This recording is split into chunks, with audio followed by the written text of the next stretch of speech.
সবাই দেখছে যে এই রাজা উলঙ্গ, তবুও সবাই হাততালি দিচ্ছে, সবাই চেঁচিয়ে বলছে সাবাস সাবাস।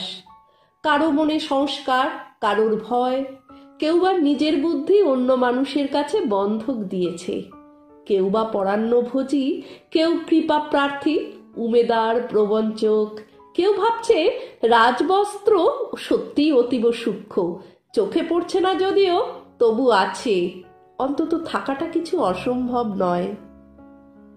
গল্পটা সবাই জানে, কিন্তু সেই গল্পের ভিতরে শুধুই প্রশস্তি বাক্য উচ্চারক কিছু আপাদমস্তক ভীতু, ফন্দিবাজ অথবা নির্বোধ স্তাবক ছিল না। একটা শিশুও ছিল, সত্যবাদী, সরল, সাহসী একটি শিশু।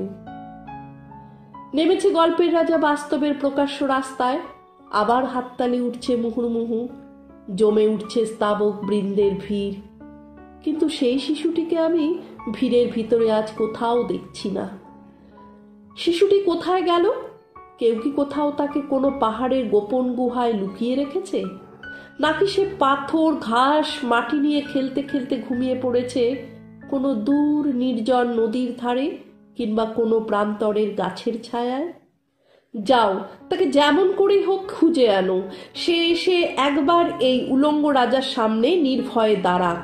সে এসে একবার এই হাততালির ঊর্ধ্বে গলা তুলে জিজ্ঞাসা করুক, রাজা, তোর কাপড় কোথায়?